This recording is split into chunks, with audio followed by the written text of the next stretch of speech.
en estos primeros minutos de programa queremos hacer referencia a un asunto que en verdad esperamos nos esté preocupando a todos, tanto como individuos, como sociedad y como comunidad. Hablamos de la lucha contra la pobreza, contra la desigualdad y de los datos que avalan la situación que ahora mismo estamos viviendo. Por ejemplo, la Red Europea de Lucha contra la Pobreza y la Exclusión Social en Asturias acaba de presentar esta misma mañana en la Junta General del Principado su 14º informe sobre el estado de la pobreza en España y en Asturias, haciendo un seguimiento de los indicadores de la Agenda de 2030 de la Unión Europea, que ya les digo, no estamos cumpliendo ni de lejos. Podemos decirles que el 25% de la población en Asturias está en situación de riesgo de pobreza y o exclusión. Estaríamos hablando de 250.000 personas, poco más o menos la población de Oviedo, comparada con la población asturiana. Y estamos ahora mismo con una situación de pobreza que, a pesar de haber reducido la tasa de personas que viven por debajo del umbral de la pobreza, casi la mitad de las personas pobres tienen unos niveles de pobreza severa. Hablamos de hogares con ingresos menores a 611 euros por unidad de consumo al mes. La verdad que la situación tampoco pinta como deseábamos, pero queremos ahondar un poquito más en estos datos que acaba de presentar la Red Europea de Lucha contra la Pobreza y la Exclusión Social en Asturias. Porque al teléfono tenemos a Elena Rúa, que es la presidenta de esta organización en Asturias. Elena, ¿qué tal? Muy buenos días. Hola, buenos días. Que estoy viendo muy lejos todavía de los datos que quisiéramos recuperar, que se registraban allá por 2015 o previos a 2008, cuando comenzó la crisis, ¿no? Sí, efectivamente, vemos que estamos muy lejos de alcanzar lo esperado y lo planificado para el 2030, con una estabilización de los datos en torno a un 26-25, como es el caso de los datos mencionados, y donde vemos que hay un alto porcentaje de esta pobreza que se convierte en términos estructurales, lo cual nos genera una alerta evidente, ¿no?, de que no están funcionando las políticas. Uh-huh. Hay otros medidores que forman parte de este informe que presenta la Red Europea, que ahora convendría explicar porque, por ejemplo, datos de que pertenecen a la naturaleza laboral del informe. En Asturias se mantiene una tendencia en aumento de la tasa que mide la baja intensidad de empleo. ¿Esto qué es y por qué es tan importante ese aumento que ahora mismo se puede notar en estos datos? Pues efectivamente, en el marco del AROPE hay uno de los índices que mide la tasa del índice laboral, y en eso Asturias tiene un desempeño de un 13,6%, muy por encima de la media nacional y con una tendencia al alza continuada en los últimos años. Esto supone que se mide personas que están en edad de trabajar, que solo trabajan un 20% de todo el 100% de la actividad laboral que podrían hacer en un desempeño anual. O sea que ahora mismo en Asturias los hogares asturianos estarían entre los que menos trabajan de todo el Estado, teniendo en cuenta que es la cuarta comunidad autónoma por detrás de las ciudades autónomas de Ceuta, Melilla y de la comunidad autónoma de Canarias. Estaría ahora mismo el Principado de Asturias con ese 13,6% que mencionaba usted hace un instante, ¿no? Sí, efectivamente. Nos preocupa especialmente las personas que tienen esa baja intensidad laboral y luego las personas que, aun accediendo a un trabajo con cierta asiduidad, lo hacen desde una precariedad absoluta.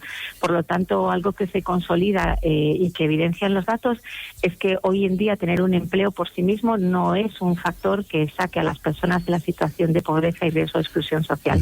Otro de los índices que encontramos en el indicador AROPE, en este informe AROPE, habla de privación material y social severa. Está creciendo en Asturias. De hecho, aumenta desde el último informe, en esta edición 14 del mismo, hasta el 6,5% de la población, que se puede decir que ahora mismo sufre una privación material y social realmente severa, un aumento considerable. Sí, es un índice que nuevamente, al igual que en el caso de la medida laboral, nos preocupa especialmente, primero por esa tendencia al alza y luego porque además dentro de la medida del mismo la pobreza severa está creciendo hasta unos límites en el que ya la mitad de la población que está en privación material y social está en el término de severidad. Esto nos indica, además, y otra cosa que alerta el informe, es que estas personas identificadas dentro de este subíndice no necesariamente puntúan en la tasa de pobreza, es decir, tienen ingresos, pero esos ingresos no les permiten alcanzar determinados ítems y, por tanto, puntúan en pobreza material y social.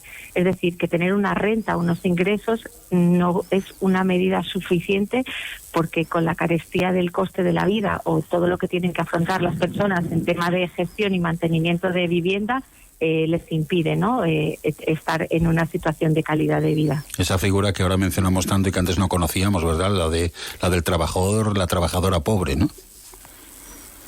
Sí, efectivamente. Hay una precariedad laboral que se ha instaurado mayoritariamente, también especialmente que golpea a las personas jóvenes, una inestabilidad, y todo esto supone que al final también genera una precariedad vital, ¿no?, de las personas que, aun teniendo trabajo, pues no consiguen. De hecho, una de las cosas que también alerta el informe es que de las personas que viven en situación de pobreza, por ejemplo, y aún trabajando, destinan una media de un 37% de sus ingresos a la atención a todos los gastos relacionados con la vivienda. Situado Asturias en el marco del mapa nacional, ¿cómo estamos en esta 14ª edición del Informe AROPE?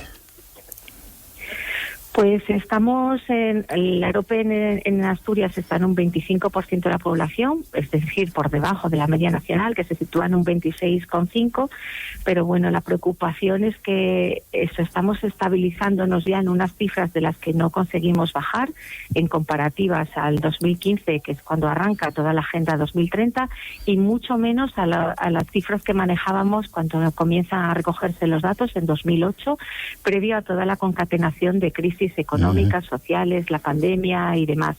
Y es esta estabilización que mantenemos, ¿no?, esta estructuralidad de la pobreza, la que eso nos genera esta emergencia, ¿no?, en un día tan señalado como hoy. Y sabido todo esto, Elena, ¿qué hacemos? ¿Qué podemos hacer?